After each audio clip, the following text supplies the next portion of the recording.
Hello friends, welcome to joyful home making. இன்றைக்கி நம்மளோட சேனலில் 2 விதமான பொங்கல் ரெசிபி தான் பார்க்க போகிறோம். ஒன்று வெண்பொங்கல், இன்னொன்று ஸ்வீட் பொங்கல், சக்கரை பொங்கல்னு சொல்லுவோம் இல்லைங்களா, அதை பார்க்க போகிறோம். ரொம்ப சுவையாக இருக்கும். வாங்க எப்படி செய்கிறதுன்னு பார்க்கலாம்.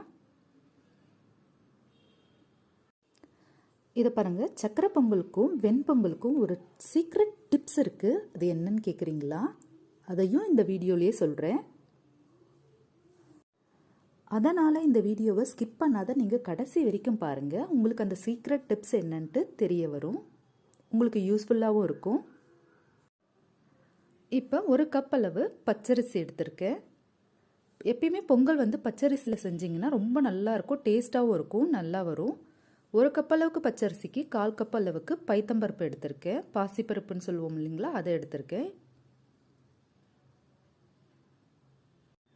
இப்போ இதை நல்லா வாஷ் பண்ணி எடுத்துக்கலாங்க. ஒரு 3 or 4 டைம்ஸ் இதை நல்லா சுத்தமாக வாஷ் பண்ணி எடுத்துக்குங்க. ஒரு சிலர் இந்த பாசிப்பருப்பை பைத்தம்பருப்பை கொஞ்சமாக வறுத்துட்டு ஆட் பண்ணிப்பாங்க. பட் நான் அப்படியே தான் ஆட் பண்ணியிருக்கேன். அரிசியோடு நல்லா வாஷ் பண்ணி அப்படியே ஆட் பண்ண போகிறேன். இப்போ பருப்பையும் அரிசியும் நல்லா வாஷ் பண்ணி குக்கரில் ஆட் பண்ணிட்டேன்.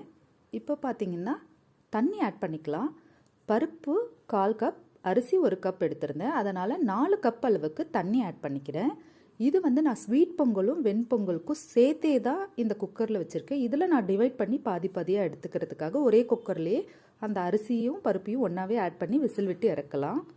4 கப் தண்ணி வச்சிங்கன்னா ரொம்ப நல்லா வரும், குழஞ்சே வரும் நல்லா. இப்போ கேஸும் ஆன் பண்ணி குக்கரை வச்சுடுங்க. 3 or 4 விசில் வர வரைக்கும் விடுங்க. நான் இதில் சால்ட் ஆட் பண்ணலை. ஓகே, இப்போ குக்கரில் விசில் அடங்கியாச்சு. பாருங்கள், இப்போ ஓப்பன் பண்ணிடலாம். நல்லா வெந்திருக்குன்னு நினைக்கிறேன். பாருங்கள், நல்லா வெந்திருக்கு. இதை நீங்கள் நல்லா கரண்டி வச்சு நல்லா மசிச்சுக்குங்க. இன்னும் குழைய ஆகிடும். நான் இதில் சால்ட் ஆட் பண்ணலை. இப்போ பாருங்கள், இதை நல்லா மசிச்சுக்குங்க ஒரு கரண்டியில் வச்சு. 2 பொங்கலுக்குமே ஒரே குக்கரில் வச்சு எடுத்திங்கன்னா 5 நிமிஷத்தில் வெண்பொங்கலும் தயாராகிடும், ஸ்வீட் பொங்கலும் தயாராகிடும். பாருங்கள், இதை நான் வச்சுட்டேன். மசிச்சுக்குங்க. ஃபஸ்ட்டு நம்ம ஸ்வீட் பொங்கல் செஞ்சுக்கலாம். ஒரு கடாயில் 2 ஸ்பூன் அளவுக்கு நெய் ஆட் பண்ணிக்கலாங்க. பொங்கல்னாலே கொஞ்சம் நெய் ஆட் பண்ணால் தான் நல்லாயிருக்கும். நான் 2 ஸ்பூன் ஆட் பண்ணிக்கிறேன்.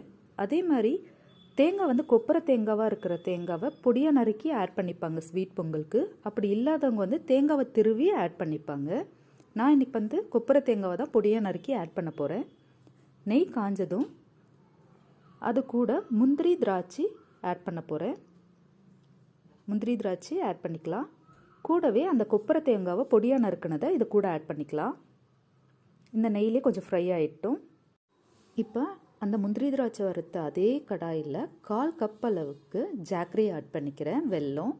இது கூடவே கொஞ்சமாக தண்ணி ஆட் பண்ணிக்கிங்க.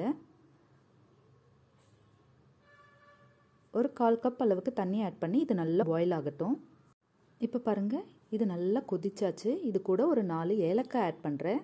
நீங்கள் நல்லா நசுக்கி கூட ஆட் பண்ணுங்கள், இல்லை மிக்சியில் சுகரோடு கொஞ்சம் மிக்சியில் அடித்து கூட ஆட் பண்ணிங்களா இன்னும் டேஸ்ட்டாக இருக்கும்.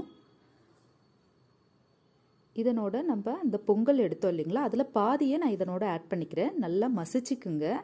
மசிச்சிட்ட பிறகு இதில் எடுத்து ஆட் பண்ணுங்கள். அப்போ தான் உங்களுக்கு நல்ல குழைய வரும் பொங்கல், டேஸ்ட்டாகவும் இருக்கும்.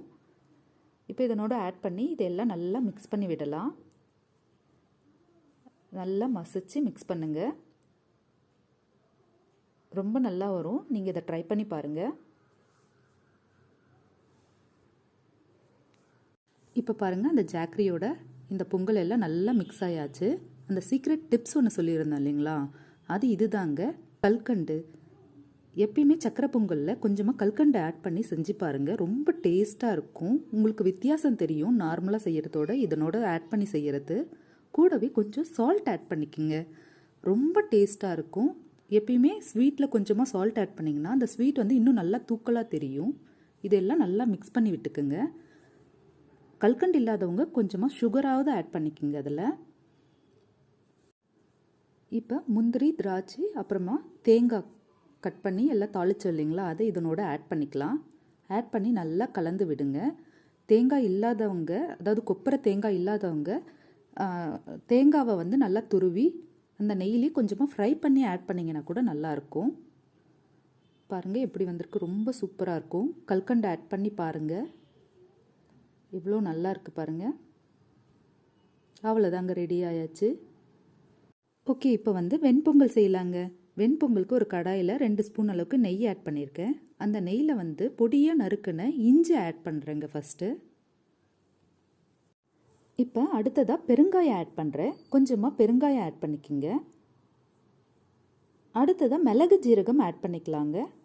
1.5 ஸ்பூன் அளவுக்கு ஜீரகமும் 1 ஸ்பூன் அளவுக்கு மிளகும் ஆட் பண்ணிக்கிறேன். உங்களுக்கு தேவையான அளவு ஆட் பண்ணிக்கோங்க. இது கொஞ்சம் பொரியட்டும்.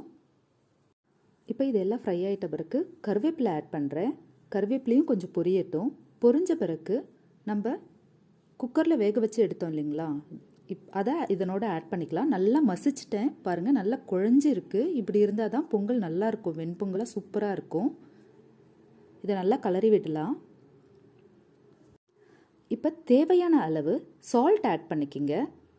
சால்ட் நம்ம ஆட் பண்ணாததுனால இப்போ இதனோட தான் ஆட் பண்ணணும். அதே மாதிரி முந்திரி ஆட் பண்ணிக்கிங்க. நான் இதில் முந்திரி ஆட் பண்ணலை, நீங்கள் முந்திரியும் ஆட் பண்ணிக்கோங்க. இப்போ நல்லா மிக்ஸ் பண்ணி விடலாம். இப்போ இதை நல்லா கலரி விட்டுக்கலாம். இந்த சால்ட் அப்புறம் நெய் எல்லாமே அடியிலேயே தங்கிடுச்சு. ஸோ இது எல்லாத்தையும் நல்லா மிக்ஸ் பண்ணி விடுங்க. இப்போ பாருங்கள், அடியில் பாருங்கள் ஜீரகம் எல்லாமே அப்படியே இருக்குது. ஸ்டே ஆகிருக்கிறதுனால இதை நல்லா மசிச்சு நல்லா கலரி விடுங்க. நல்லா குழைய இருக்குது பாருங்கள், ரொம்ப டேஸ்ட்டாகவும் இருக்கும். இதனோட சீக்ரெட் டிப்ஸ் என்னன்னு கேட்டிங்கன்னா, இப்போ நீங்கள் செய்யும் போதே வந்து ஒரு 4 டீஸ்பூன் அளவுக்கு பால் ஆட் பண்ணிக்கிட்டிங்கன்னா ரொம்ப டேஸ்ட்டாகவும் இருக்கும். அதே மாதிரி பொங்கல் வந்து நல்லா ஒயிட்டாகவும் இருக்கும். ஒரு சிலர் வந்து பொங்கல் வந்து கெட்டியாகிடும் இல்லைங்களா, அந்த டைமில் கூட ஒரு 1/4 கிளாஸ் அளவுக்கு பால் ஆட் பண்ணிக்கிட்டிங்கன்னா பொங்கல் டேஸ்ட்டாகவும் இருக்கும், நல்லா வெள்ளையாகவும் இருக்கும். ஸோ இந்த டிப்ஸையும் நீங்கள் ஃபாலோ பண்ணி பாருங்கள், கண்டிப்பாக உங்களுக்கு யூஸ்ஃபுல்லாக இருக்கும்.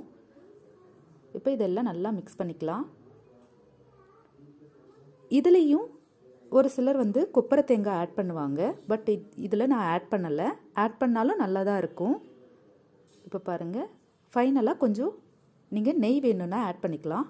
முந்திரியும் ஆட் பண்ணிக்கோங்க. எவ்வளோ சூப்பராக இருக்குது பாருங்கள்.